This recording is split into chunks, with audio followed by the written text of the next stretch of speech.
Muy buenas tardes muchachos. A continuación vamos a estar hablando sobre angiología del cuello.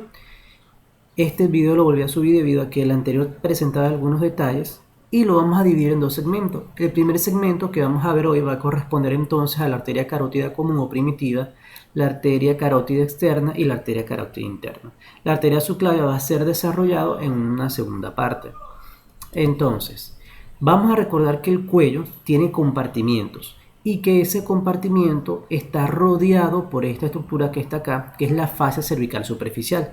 Ella se va a encargar de rodear todo el cuello y va a contener entonces de posterior a anterior el compartimiento vertebral que está en morado, el compartimiento visceral que se los puse aquí en azul y el compartimiento muscular que está aquí en amarillo. Luego tenemos que a los laterales vamos a tener entonces estos dos cilindros rojos que les dibujé que representan el compartimiento muscular y que a su vez están delimitados por la vaina carotidia.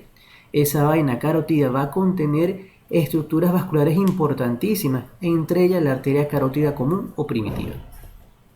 Ahora, esa arteria carótida común o primitiva se divide entonces en carótida externa y carótida interna. Debe su nombre de carótida, ya que carótida significa sueño profundo. ¿Qué ocurre? Que al realizarse la compresión de la arteria, generalmente contra la apófisis transversa de la sexta vértebra cervical, se produce una disminución del flujo sanguíneo cerebral, conllevando a la pérdida de la conciencia del paciente.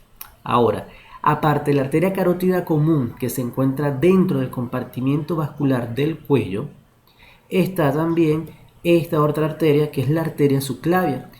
Ella tiene tres porciones o tres segmentos. El primer segmento que da la mayor cantidad de arterias destinadas al cuello y a estructuras que están distales a ella. Tenemos la arteria vertebral, la arteria mamaria interna, el tronco tirocervical o tiroviscerio escapular y el tronco costocervical pero del lado izquierdo, ya que del lado derecho este tronco se origina a nivel del segundo segmento de la arteria subclavia generalmente. También tenemos una segunda arteria que es la arteria escapular descendente que se origina con mayor frecuencia del segundo segmento de la arteria subclavia. Ahora, vamos a remontarnos cuando vimos generalidades, muchachos, cuando hablamos sobre conceptos básicos y generalidades pues de la anatomía. Recordamos que la arteria aorta se origina del ventrículo izquierdo y cuando asciende se llama entonces aorta ascendente. Luego ella se encurva de derecha a izquierda, de adelante hacia atrás para convertirse en el arco o callado aórtico y luego va a descender como aorta descendente para luego continuarse como aorta torácica. De este callado aórtico vamos a tener que se va a originar esta arteria, que es la arteria brachiocefálica. La arteria brachiocefálica o tronco brachiocefálico solamente se origina del lado derecho, del lado izquierdo no la tenemos. A partir de esta arteria se va entonces a originar las otras dos arterias principales, la arteria subclavia y la arteria carótida común o primitiva, hasta llegar al borde superior del cartílago tiroides, en donde se va a bifurcar la carótida común en dos arterias, la arteria carótida interna y la arteria carótida externa. Este borde superior del cartílago tiroides corresponde con el nivel vertebral C4, es decir, con la cuarta vértebra cervical. ¿Qué ocurre ahora del lado izquierdo? Bueno, tenemos que del lado izquierdo de la arteria carótida común se origina directamente del callado aórtico, como ven en la imagen, y a su vez distal al origen de ella se encuentra el origen de la arteria subclavia izquierda. Esta configuración normal del callado aórtico está presente en el 80% de las personas. ¿Qué significa? Que 8 de cada 10 de ustedes tendrán esta configuración normal, que está formado por el TBC. Cuando digo TBC aquí no me estoy refiriendo a la tuberculosis, sino que son las siglas del tronco brachiocefálico. Luego tenemos que distal a él se va a originar la arteria carótida común izquierda y distal a este tenemos la arteria subclavia izquierda. Existe lo que se llaman variaciones anatómicas. ¿Qué significa eso? Que se sale del patrón normal. Aquí tenemos esto que se denomina callado aórtico bovino o mal llamado así. ¿Qué ocurre? Que la arteria carótida común izquierda que está acá, esta que estoy señalando, se origina en conjunto con el tronco brachiocefálico del arco aórtico, es decir, tiene un origen en común. Esta otra variación que está aquí se refiere a que la arteria carótida común izquierda se origina del tronco brachiocefálico, y luego tenemos la arteria vertebral que se origina no de la arteria subclavia, como vimos en las diapositivas pasadas. Ven que aquí se origina de la arteria subclavia, aquí está de la arteria subclavia, aquí está de la arteria subclavia, aquí se está originando directamente del callado aórtico. Ahora, tenemos esta cuarta variedad, pero que en realidad no es una variedad, es una anomalía, es una malformación congénita, en donde la arteria subclavia derecha se origina distal a la arteria subclavia izquierda, como ven en la imagen, y luego ella cruza hacia la derecha posterior a estos grandes vasos. Esto es una malformación congénita muy poco frecuente que puede estar presente en el 0,7 al 1% de la población. Ahora ya vimos entonces los orígenes de la arteria carótida común. Del lado derecho de la arteria brachiocefálica. Del lado izquierdo se origina directamente del callado aórtico, como pueden ver en la imagen. Sin embargo, existen lo que se llama puntos de referencia anatómicos, es decir, son puntos que nos dicen a nosotros que esa estructura está relacionada con algún detalle anatómico. Aquí tenemos, por ejemplo, la articulación externo-clavicular. Profundo de la articulación externo-clavicular, encontramos que la arteria o el tronco brachiocefálico se bifurca y da origen a la arteria subclavia y a la arteria carótida común o primitiva derecha. Del lado izquierdo tenemos que no ocurre el origen de la arteria, sino que esta articulación sirve para decirnos a nosotros que la carótida común o primitiva izquierda tiene una porción cervical que está superior a esta articulación y una porción torácica que está inferior a esta articulación. Entonces vemos la emergencia de la arteria carótida común izquierda y de la arteria subclavia. Ahora, para ubicarnos un poco más, vamos ahora a ubicar tridimensionalmente la arteria carótida común. Para eso tenemos que hablar sobre la región carotidia. La región carotidia es una zona cuadrilátera que está cubierta prácticamente por este músculo que ustedes lo conocen mejor que yo, que es el esternocleidomastoideo. El esternocleidomastoideo constituye entonces los límites de la región carotidia, que tiene una forma cuadrilátera, de tal manera que su borde medial lo va a formar entonces el borde anterior del músculo esternocleidomastoideo. Su borde posterior lo forma, o lateral, perdón, lo forma el borde posterior del músculo esternocleidomastoideo. Su límite inferior está formado por el manubrio esternal y el tercio proximal de la clavícula, y su límite superior está formado por una línea imaginaria trazada desde el gonion hasta el vértice de la apófisis mastoide. Aquí tenemos entonces la región carotidia, que en su profundidad contiene la arteria carótida común. A su vez, esa región carotidia va a tener celda osteomuscular, canal carotido y estructuras superficiales. La celda osteomuscular está formada entonces prácticamente por los compartimientos. Recordemos entonces que hay un compartimiento posterior, que es el compartimiento vertebral. Anterior a él tenemos el compartimiento visceral, que contiene todas las vísceras del cuello, y podemos ver aquí a grandes rasgos la glándula tiroides, específicamente el lóbulo de la glándula tiroides.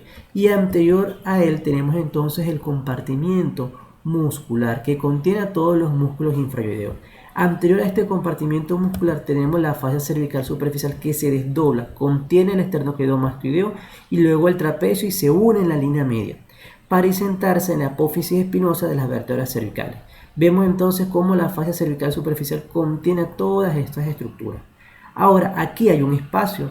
Ese espacio que está acá se llama canal carotidio y está limitado entonces posteriormente por el compartimiento vertebral y todo su contenido. ¿Cuál es su contenido?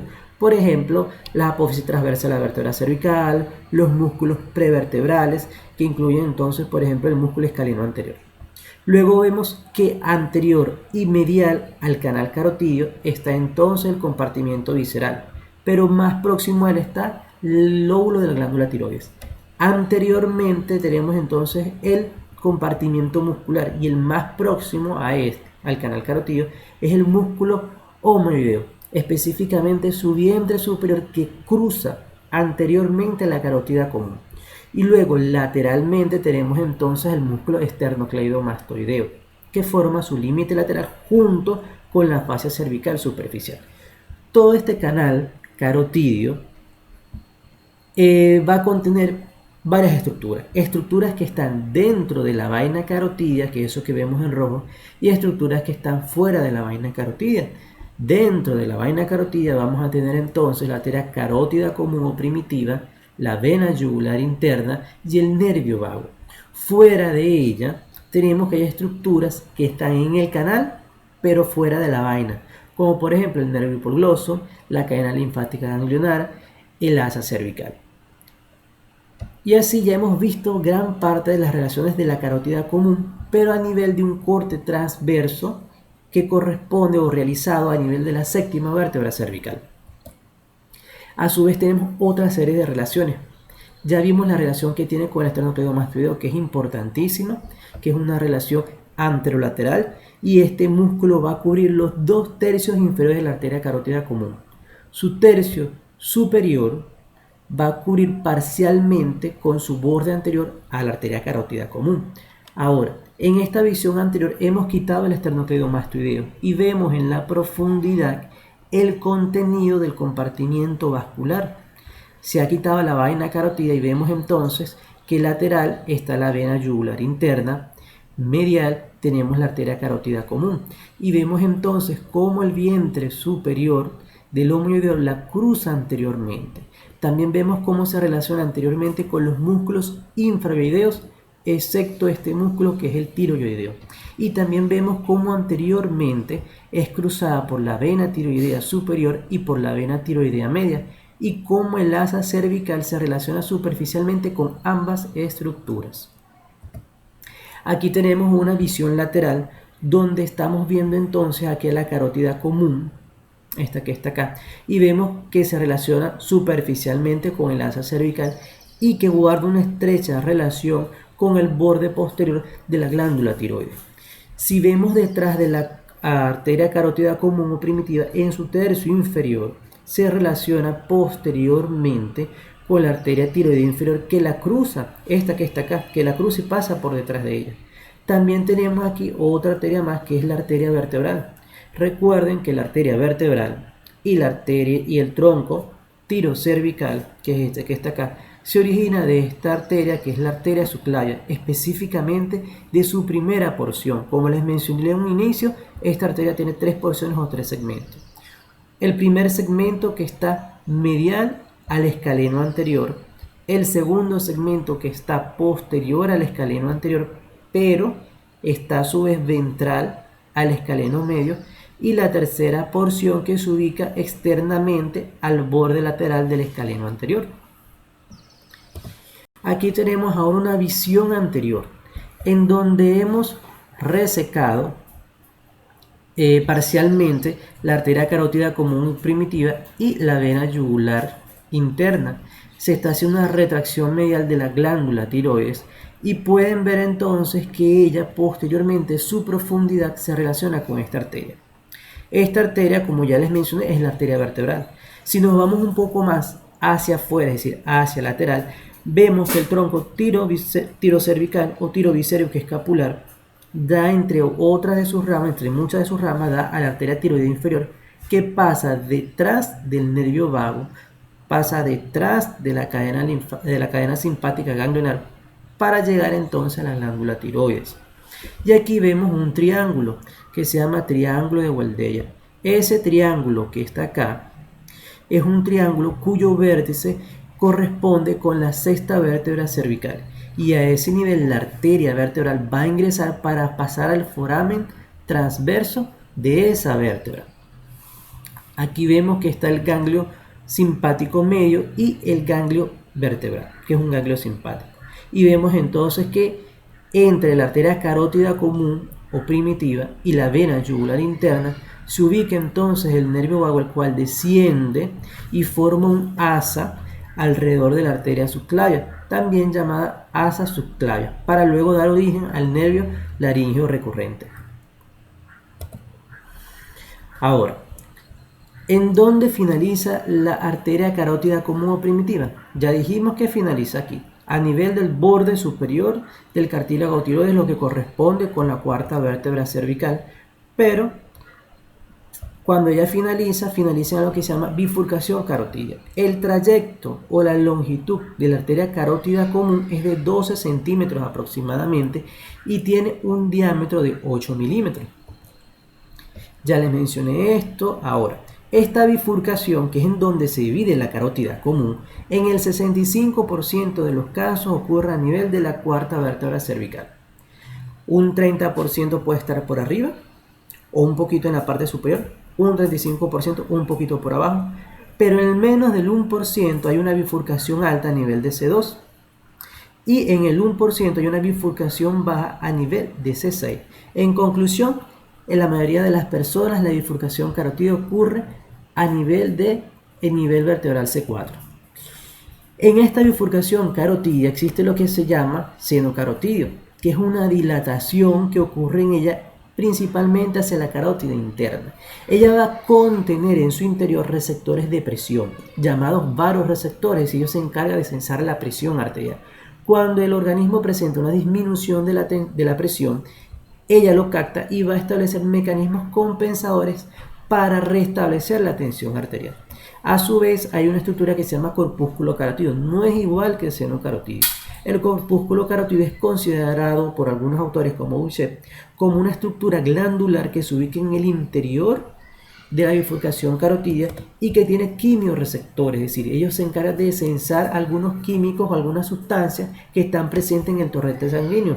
Sobre todo es sensible al dióxido de carbono y al oxígeno. De tal manera que cuando una persona presenta, por ejemplo, asfixia, en su sangre se retira lo que se llama dióxido de carbono. Ese dióxido de carbono es sensado por los quimioreceptores y manda una señal al cerebro que le dice que el dióxido de carbono está muy alto. Entonces aumenta la frecuencia respiratoria de la persona para que aumente la excreción de dióxido de carbono a través de la expiración y así disminuye el torrente sanguíneo. Comenzamos ahora con las ramas de la carótida común o primitiva que les mencioné ya anteriormente, que son la carótida interna y la carótida externa. La carótida externa es la que emite ramas. La carótida interna generalmente con mayor frecuencia no emite casi ninguna rama a nivel cervical. La carótida interna puede presentar 4 segmentos dependiendo del autor que la describa. Roton describe 4 segmentos, Boutelier describe 7 segmentos. Nosotros vamos a hablar de 2 segmentos, un segmento extracraneal y un segmento intracraneal. Ese segmento intracraneal finaliza a nivel del conducto carotidio, que está localizado en la porción petrosa del hueso temporal. Y una vez que ingresa allí, da 2 ramas terminales, que son ramas terminales intracraneales, como son la arteria cerebral anterior y la arteria cerebral media. Podemos observar que aquí en el conducto carotidio ella se relaciona anteriormente con la porción cartilaginosa de la trompa faringotimpánica y posteriormente se relaciona con el golfo de la vena yugular. Ahora, la arteria carótida interna presenta relaciones superficiales y relaciones profundas. Estas relaciones pueden ser musculares, vasculares o pueden ser relaciones con estructuras nerviosas. Entonces, hay relaciones que son comunes tanto para la carótida externa como para la carótida interna.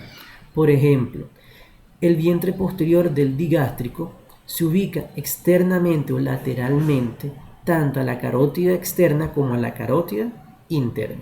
A su vez tenemos este nervio craneal que viene descendiendo, se ubica lateral y pasa entonces lateral a la carótida interna y también a la carótida externa. Y existen relaciones que son propias o relaciones que son lateral pero propias de la carótida interna. Por ejemplo, esta arteria que está acá es la arteria occipital, que se origina de la cara posterior de la arteria carótida externa y que la vamos a describir más adelante. Vean cómo se relaciona lateralmente con la carótida interna, con los nervios craneales bajos y con la vena yugular interna. Luego tenemos esta otra arteria que se ubica lateral a la carótida interna, que es la arteria auricular posterior. Y luego vemos aquí la apófisis estiloide. La apófisis estiloide se ubica lateral a la carótida interna y la mayoría de los músculos estiloides que se insertan allí, como por ejemplo el estilogloso y el estilofaringio.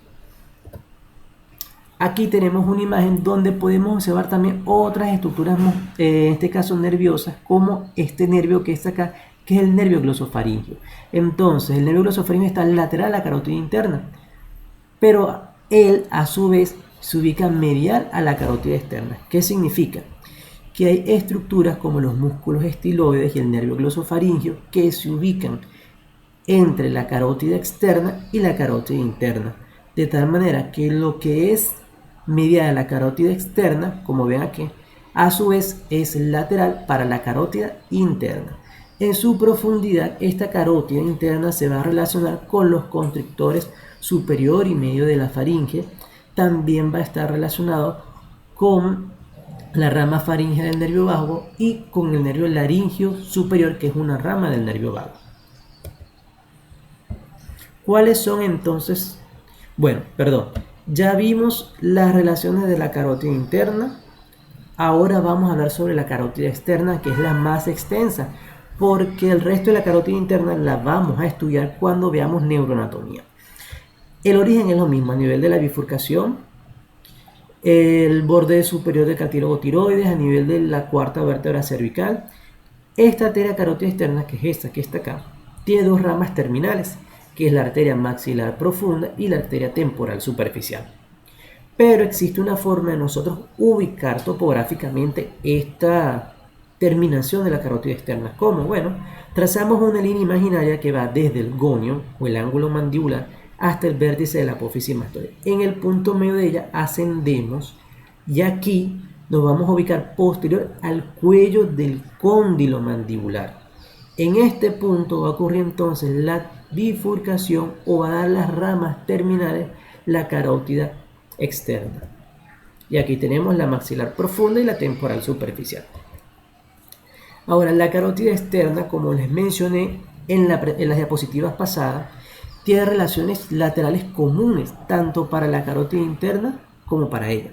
Entonces, lateralmente, ¿con quién se relaciona? Aquí vemos con el músculo estiloideo, el vientre posterior del digástrico, el nervio hipogloso, con la vena facial y la vena lingual. Y vemos entonces que en su profundidad se relaciona con los músculos estiloides y el nervio glosofaríngeo, que es este que está acá, y más en su profundidad también se relaciona con los constrictores de la faringe y se relaciona con el nervio laríngeo superior. Algo importante es que la carótida externa, cuando se origina de la bifurcación, pueden ver que ella se ubica anterior y medial, y que la carótida interna se ubica lateral y posterior.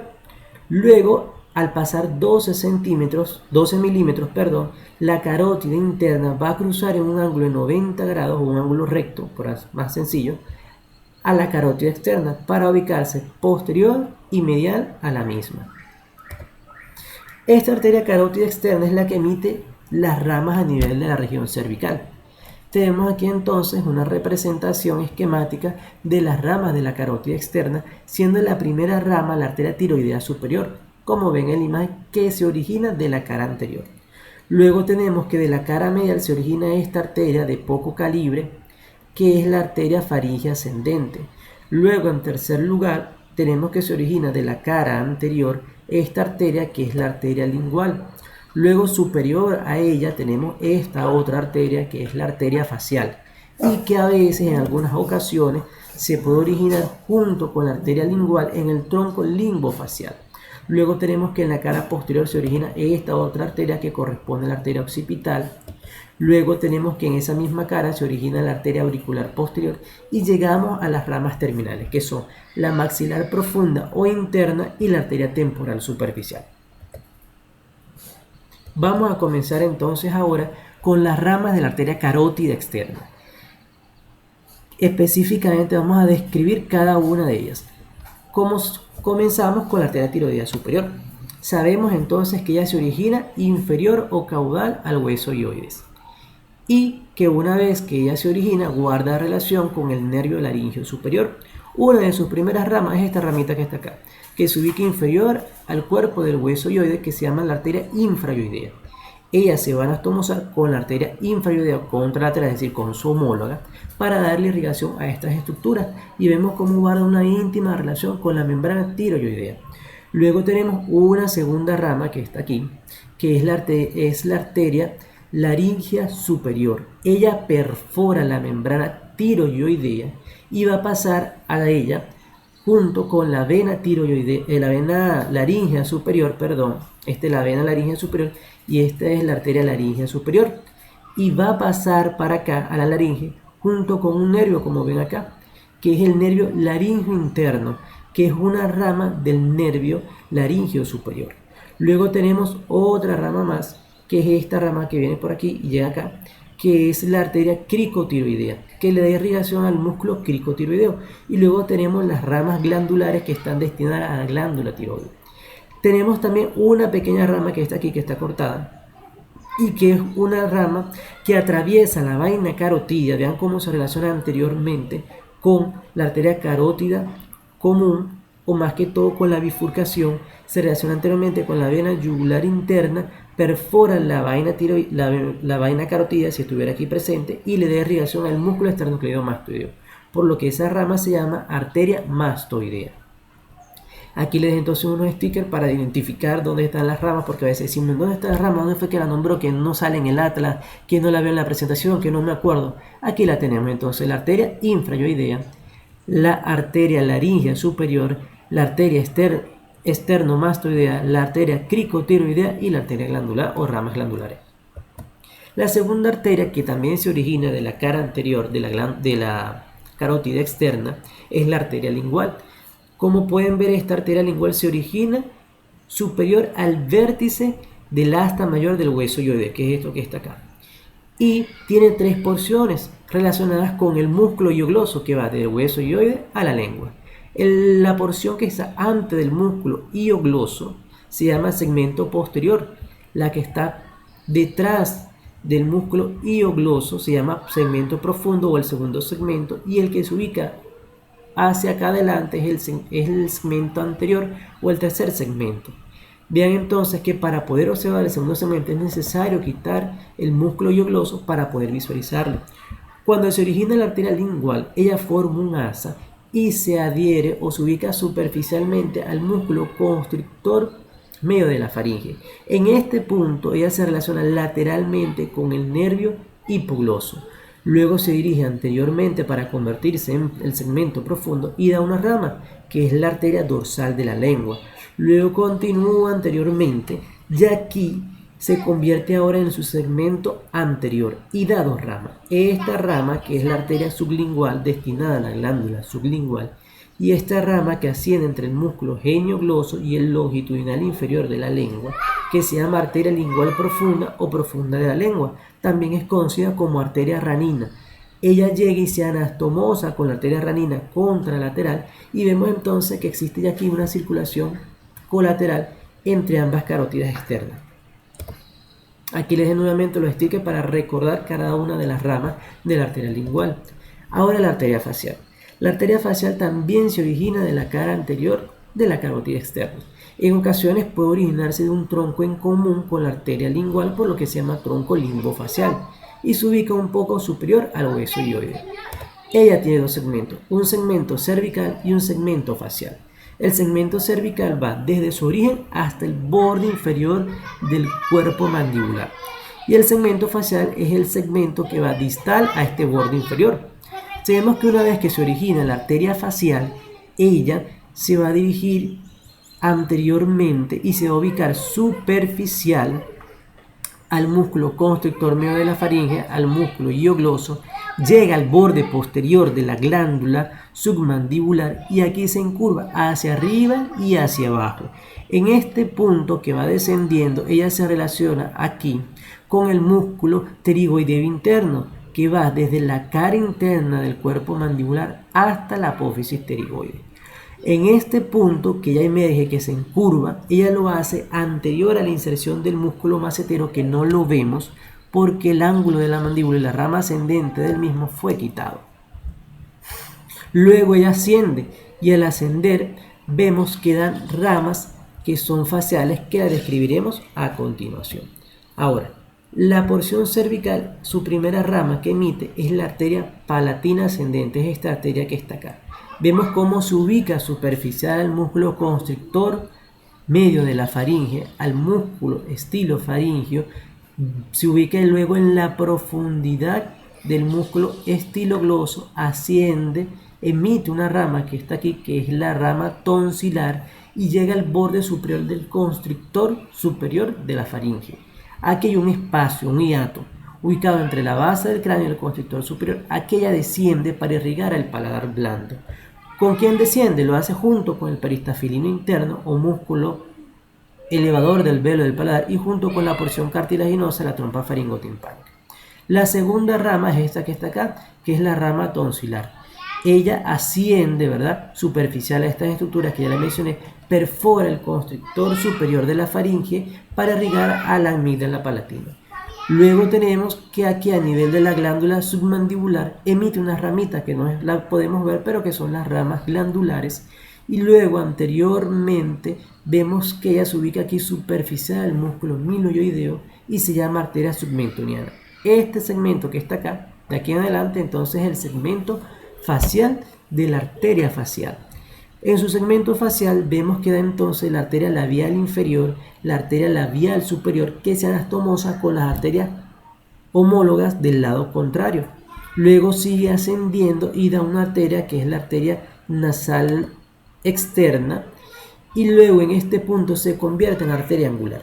Aquí se anastomosa con una rama de la arteria oftálmica, que a su vez es una rama de la arteria carótida interna. Entonces vemos cómo existe una circulación colateral entre la carótida externa y la carótida interna a través de la arteria facial.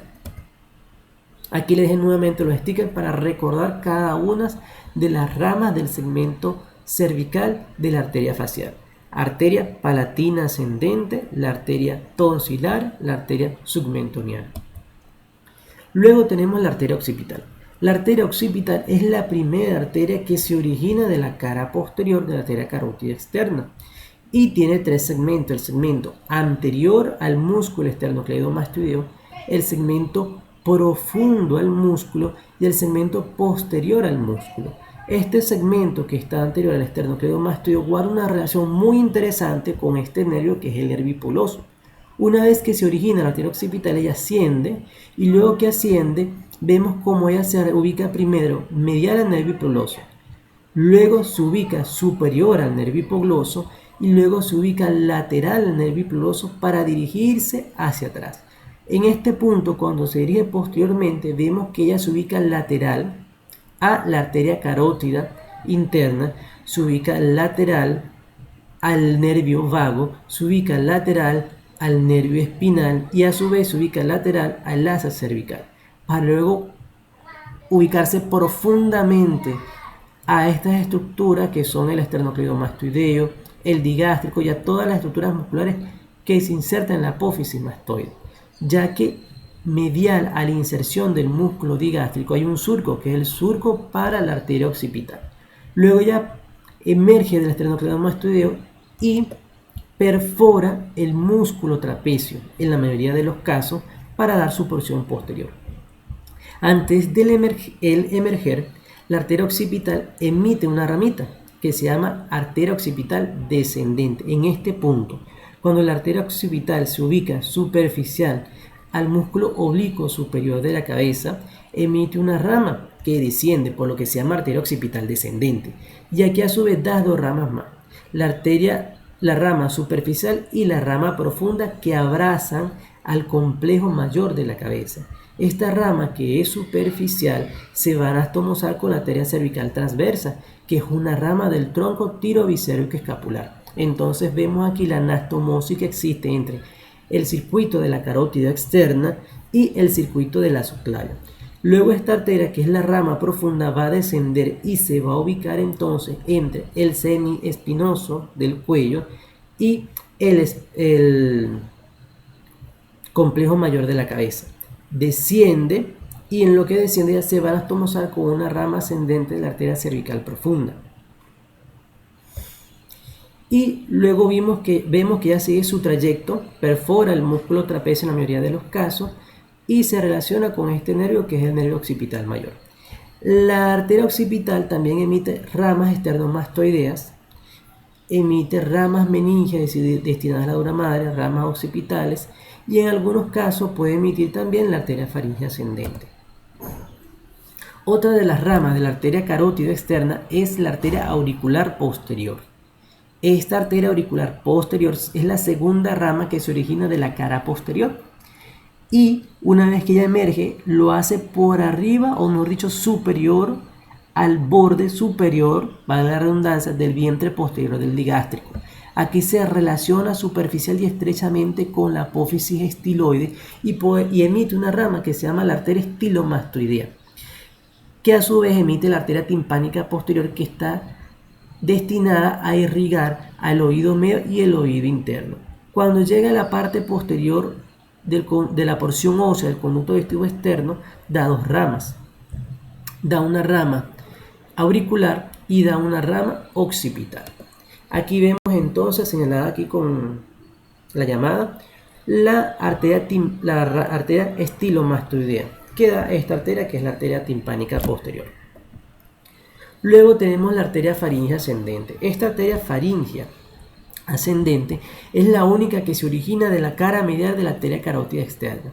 Ella llega, asciende, tiene un calibre, es el de todas las arterias que se originan de la carótida externa, es la que tiene el menor calibre y se relaciona con los constrictores de la faringe y asciende a la parte superior.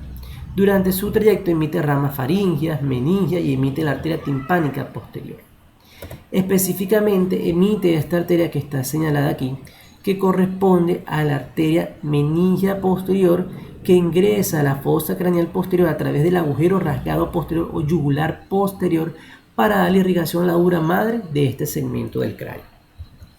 Y por último tenemos entonces las ramas terminales de la carótida externa. Ya para concluir, tenemos la arteria temporal superficial, que se ubica entonces anterior al conducto auditivo externo y a su vez posterior a la apófisis cigomática del hueso temporal, y en este punto da dos ramas: la arteria temporal, la arteria frontal, la rama frontal, y la rama parietal.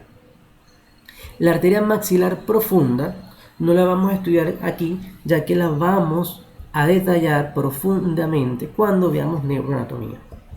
Entonces, en conclusión, muchachos, vimos que la arteria carótida externa da 8 ramas, de las cuales las dos últimas son las ramas terminales.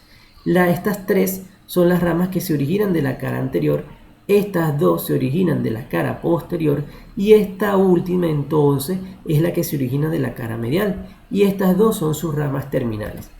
Tenemos entonces tiroidea superior, faringe ascendente, la arteria lingual, la arteria facial, que se puede originar del tronco linguofacial en conjunto, la arteria occipital, la arteria auricular posterior y las dos ramas que son la temporal superficial y la maxilar profunda o interna.